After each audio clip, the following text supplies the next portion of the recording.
This conference will now be recorded. Hi, everyone, and welcome to another edition of 10 Minutes With, our regular segment where we feature some movers and shakers from the volleyball world.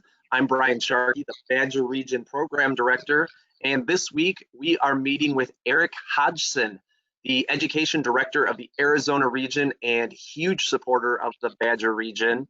He's worked many of our CAP clinics that we've hosted here in Wisconsin, and we welcome here today. Eric, why don't you introduce yourself? Yeah, thanks, Brian, and thanks for having me. I've been doing this for over 20 years now. Been working with the Arizona region for over 20 years. I've been lucky enough to be a CAP cadre for USA Volleyball now for, I want to say, close to 7, 8, 9 years. I think I've been to the Badger region 3 times, maybe 2 or 3 times in the last few years, and always like working with your coaches and working with the staff there. I also coach a little bit and do some other things out of the country sometimes. I've been lucky enough to go to a few other countries and do some things. So yeah, volleyball has been very, very good to me. Oh, awesome. Well, thank you very much for joining us. Eric, being a coaching education guru, we're going to kind of focus our questions here for everyone watching in that sort of realm. So I'm going to start off, Eric, by saying a lot of our clubs have very young coaches, and I want to hear from you. What are some of the common pitfalls young coaches have early in their career? Wow, that's a topic that we could go on, for 3 or 4 hours with. But I think one of the things I notice is that when young coaches get into the game, there's 2 forks in the road. One is they want to coach the way they were coached. And sometimes that's really, really good. And sometimes it's not as good. Sometimes they've had a coach who has been negative, who's been a yeller, a screamer, does push-ups when things are wrong, things like that. And then they go to their younger teams and think that's appropriate behavior for them. And all the science, all the sociology, all the psychology, it's just not. It's just, there's no science behind that in any way, shape, or form. It's just fiction. The other thing I would say is we as coaches tend to think our job is all X's and O's. We need to figure out the best way to pass, the best way to set, the best way to run this offense, the best way to do this. And when you listen to experienced coaches talk, and I'm talking about experienced volleyball coaches, baseball, softball, basketball, pick a sport, inevitably, they will all tell you it's relationships. It's how do you win your kids over? How do you make them feel good about themselves? How do you, treat them with respect and treat them with dignity and make them feel important? Even if they're the 12th man, on your volleyball team, how do you make that kid feel important and feel vital and viable, And so it's the emotional stuff that we all, as beginning coaches, and I did it, and probably you did it, and a lot of other coaches, we all look to the X's and O's first. But like I said, in actuality, the relationships are the most important thing. And when we go to coaching clinics and even CAP clinics, we talk about those things first. We talk about X's and O's versus, how should we be treating kids? How should we be talking to kids? How should we be, this generation of kids that we all think is so abnormal and crazy, they're just like we were 20 years ago or 30 years ago. We all have different things to work around. So that's the biggest thing, is we tend to just go right for the play and the X's and O's versus the emotional part of it. These kids are so accustomed to living in their digital age. Is it harder now to build a relationship with a young athlete, be it that we're living in a very virtual world, wearing masks and having all these other things amongst us during a pandemic? I think, I've been using this this COVID time, this downtime, to do a lot of kind of a deep dive into some things with coaches, and you saw my backpack now, I have about a list, a stack of folders about this big of things I'm trying to get better at. But, one of the things that I've heard over the summer that I really liked is from a coach named Mark Williams, who talked about a needs-based coaching approach. not just I'm going to throw this out there and the people that get it get to play and the people that don't are on the bench. It's how do I go to this kid and find out what they need the most? Do they need to know the X's and O's? Are they confident in themselves, or do they need me to put a hand on their back and say, hey, you're going to get this? Do I need to stay after practice and work with this kid a little bit?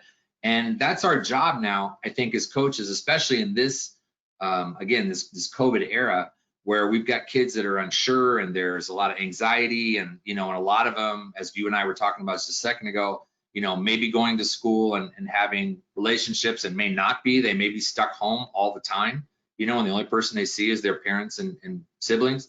So we've got to figure out as coaches what's the best way to reach these kids, and ultimately, as John Kessel would say, this is a competition of learning. How can I teach my kids and get them to learn faster than you can? And if I can do that, then I'm going to be a better coach than you, right? I mean, my kids will learn faster and be hopefully be able to execute what I want them to, when we need them to, based on how I teach them. So I think I really like that phrase, needs-based coaching. And again, it's not going to be easy as coaches, because you got 10 or 12 kids on your team. That's 10 things you've got to figure out about each of those kids, and how do I best teach them? So. Right. So Eric, in conversations I've had with you in taking, I think, all three of my caps, you were present. You forced me to really think about my coaching philosophy and sticking to it in everything I do. What are your coaching principles that you base everything off of that you do? I think my biggest one is that, and I kind of borrowed this from another coach that I really respect a lot, but his phrase was, be good to and for your athletes. And I think if you do that as a coach, everything else kind of shuffles into line. I just think you have to put their well-being above all else, above winning, above your personal goals, your ego. You just have to put them at the top of the mountain, and everything that you do should be based on that criteria. I think also for me, I would say, not to elongate it anymore, but I just need to become a better teacher. I've been, like I said, this whole summer, I've been looking at learning philosophies and teaching philosophies and trying to figure out, how to make my gym a better classroom, how to teach kids better. And then in retrospect, then take what I've learned and try to teach my coaches in Arizona and other coaches, like during camp and stuff, how to become better teachers of the game. And I think those are the two things for me that kind of like drives everything I do. Awesome. No, I think that's fantastic. I like comparing the gym to the classroom, because the learning should not stop. As an educator of coaches, you do a great job of knowing when to ask why to a coach or player, making them have to think about their reasoning. Is getting coaches to think about their why difficult? It is for some coaches, obviously. I was literally just talking to a friend of mine, a coach that's a middle school coach, and she was talking this week about her team, and they think they had their first game yesterday, and I was talking to her on Tuesday, and she was saying how, we get so mad at them when they let balls drop. And this is a 7th and 8th grade team. And I said, well, how many of them are club players? None. How many of them ever played volleyball before? Oh, maybe 5 or 6. And I said, so you're punishing them and getting angry with them, but do they actually know why? Do you know why a ball's dropping? Do you know for sure the girls know whose ball it is in that serve receive formation? Is the girl nervous? Part of it, again, as coaches, we just assume because we see them in tryouts, they must be good enough to do these things. There's sometimes it's a slower process for some kids, especially the younger ages, and you can yell and scream at them all you want, but again, is that going to get the best out of them? So I think we have to do a better job of going to the next level of why. Why did this kid miss this ball? Okay. Instead of thinking our big coaching default is, well, that kid wants to make me look bad, or she wants the team to lose, or, she's not a good teammate. But those are all just coaching defaults when we're trying to struggle, when we're balancing our ego. What we should be asking is why are they not getting that ball? Are they confused? about who should get that ball. If they are, then I've done a bad job as a coach, giving them instruction, and I need to go back and be better at that. And maybe the next level is, why isn't this girl getting rotations? This was another conversation I had with the same coach. She had a girl who just could not figure out rotations, right? Well, with a little deeper dive and a couple more questions, they found out she was dyslexic. And it was very difficult for her to figure this out. And so then once you know that, you can say, well, wait, okay. And you can start teaching her in a different way. Again, going back to needs-based coaching, So we have to ask that why, and not just assume, the girls want us to look bad, the girls want us to lose. We're not, that's our coaching default. That's our ego saying, well, I've done everything I can, so it's on them. It's never on them, it's always on us. We need to look in the mirror a little bit longer. And sometimes you have to ask why 4 or 5 times to get to what the root problem is. And it's both coaches and I think players, as well. So it's one of those questions we don't necessarily like to ask as coaches, because it kind of makes us at times uncomfortable, thinking, well, I went over this, why don't they know it? Well, maybe they didn't get it, maybe they didn't understand it, and you need to go back and figure that out. So hope that answered your question.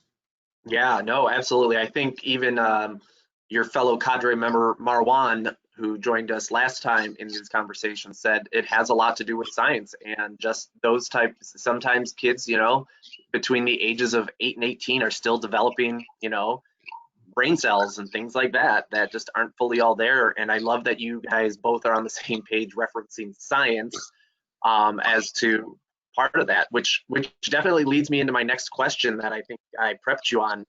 The line often comes up that if a doctor taught medicine the same way they did 20 years ago, they would be sued for malpractice. If we coached the same way we did 20 years ago, something similar might happen. What has changed over the past 2 decades in regards to coaching and philosophies that's the case? Wow. So here's another one we could talk 4 hours about. Absolutely. Yeah. So I'll try to kind of keep it in compartments here. So first of all, obviously, an athlete from 20 years ago is significantly different than an athlete today in a lot of ways, and so again, if you look at, as a coach, my job is to teach, my job is to get them to learn. Just the way I taught 20 years ago is going to be different than it is now. 20 years ago, we didn't have video. I mean, video was reserved for colleges. Now we can pick up our cell phone and do video, so just that part of it, the technological part of it is one thing. And the kids are obviously a lot more instant gratification wise. They want things right away. Their attention spans are much shorter. And this is not anything negative. It's just a fact, and so we have to react. We have to coach that way. The idea of a 12-year-old team doing a 40-minute drill that might be great for the coach, but are you going to get a lot out of that drill? The chances are probably not, so we have to adapt in that way. I also think, again, and probably Marwan said this too, the science continues to should be one of those things that drives us in the right direction. I've spent, like I said, this summer, I've done a deep dive into a lot of different things. And I was laughing with a coach the other day. We were talking about growth mindset, and how now in the last couple of years, every clinic that I see, every virtual clinic, every clinic I go to, always talks about growth mindset, right? And that book came out in 2006, right? And it's taken us 14 years to actually make it, part of the normal, coaching nomenclature, right? And so 14 years is a long time. Karch had it 6-8 years ago. I get that, but just for everyone to be talking about it, it's taken a long time. I think right now the one thing that we need to start working on as coaches, and the thing that I've spent a lot of time on this summer, is external feedback. I've seen so many scientific articles. There's a guy in Las Vegas at UNLV named Harjeev Singh, who, if you don't know who he is, you will soon, because he's a volleyball guy, and he works with Dr. Gabrielle Wolf, who started the idea of external feedback. But there's been 200 to 300 science papers now on the advantages of external feedback. And I don't want us to wait 14 years to start implementing this, and this is something that came out probably 6 or 7, 8 years ago. But those are the kind of things that as coaches, we need to, look in the mirror again and then say, okay, 20 years ago, we didn't know what external feedback was. Now we know, and we need to react quicker and start using it. And so it's those kind of things. And then, lastly, I'll say again, the way we teach, the way kids learn, we just need to be better. We need to figure out how to make that gym a classroom and how to get the best out of those kids. I was talking to a group of coaches a couple of weeks ago, and we were talking about drills where 12, 13, 14-year-olds, were doing the same thing over and over. And I would ask the coach, well, how do the kids seem to you? And they're like, well, they seem bored. And then I said, well, why are you doing this drill? It's over. It's done. Move on. Go to something else because you've lost them.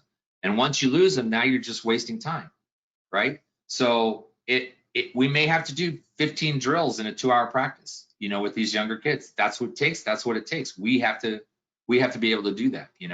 That's our job. Our job isn't to try to get them to, fit into a square peg. Our job is to make their learning as easy as possible, and retention and transfer, is the game. So that's what we try to do. Fantastic. So I truly enjoy learning the process of learning and trying to become a better coach. What's the hardest part with trying to connect with coaches, kind of like you and I talked about offline before this meeting started? How do we make it fun and so that more coaches look to better their own game? Well, I think, we've been talking about it. I think as our kids are progressing, we're doing the same thing. People don't have as much time to sit down and read a book. People don't have as much time to sit down and read a science paper. They don't have time to sit down and watch an 1.5 hour YouTube lecture. So how can we, as coaching education people, like you and I and Marwan, for example, how can we get that information out to them that's it's easy, it's without friction, and it fits into their day, So, for example, in our region, we did, I want to say probably, I think maybe 10 or a dozen webinars, different subjects, different coaches over the summer, and we posted them to a YouTube channel, And so those coaches can go and watch those at their leisure, do whatever they want, And I think those kind of things, what you're doing right now, I think these are the kind of things that coaches are going to appreciate more and get more out of, as opposed to sitting through a 3 or 4, 4-hour course. Now, that's not to say there's coaches that don't want that information, but I think we need to make it more accessible and easier to take in. I think one of the big issues, and you and I talked about how we're doing some different things in our region, but one of the big issues is that the things that we want to teach coaches about how to teach kids, we didn't necessarily do a very good job of. I think Impact is our basic course, but if you think of how many different things are in Impact in that 4 hours, I mean, there's 40 or 50 different takeaways from that. It's too much information, and we need to compartmentalize a little bit better and take some more time with certain subjects in order for our coaches to learn a little bit better. So, we're in the process of redoing CAP. And one of the things I'm going to talk about a lot is we it's good to have a 2-day clinic, but understand we can't talk about 70 subjects in 2 days. We need to talk about maybe 10 or 8 or something, and give coaches a little more deeper dive into things and give them a chance to actually use it. I think Kessel and I talked about this last year, that certainly mine, and as he said, one of his biggest regrets was people will go to a CAP course and they'll learn and they'll ask questions and they'll be involved. And then as soon as they go on the court, they go back to what they did. So I think, again, part of our issue is we haven't given a good enough roadmap to how to implement those things. And I think that's something also that we're going to be working on with USA Volleyball as we go forward. But the clinics that I'm going to be doing in the fall, that's one of my big things is I want to make sure they understand what we're talking about. They're going to be showing it to everyone in the group or on the court or wherever we tend to do it based on the virus. And then from there, we want a roadmap. We're going to say, let's do this, do this, do this. And they'll be checking in with me and I'll be checking in with them, and hey, how did practice go this week? So I think that's maybe things we just have to get better at as, region directors of coaching. Fantastic. Well, Eric, thank you so much for answering our questions here. Is there anything else that you want to share with our Badger Region members who might be taking a look at this? If they're watching this, I think that they're interested in learning. And again, if you look at all the great coaches in the country, no matter what the sport, they're always learning. They're always trying to get better. They're no matter what the venue, no matter what the platform is, being a lifelong learner, that's a thing. It's a true thing. So no matter what you do in life, you just want to keep getting better at it. So I'm pretty old, and I'm still, every day I wake up and I'm clicking on articles and clicking on things, and I just love it. So yeah. Awesome. Those are some great words from Arizona Region Education Director Eric Hodgson. Thank you, Eric, for joining us, and thank you, viewers, for tuning in to another segment with volleyball movers and shakers here in the Badger region. Thanks a lot, Eric. Thank you very much. Thanks, everybody.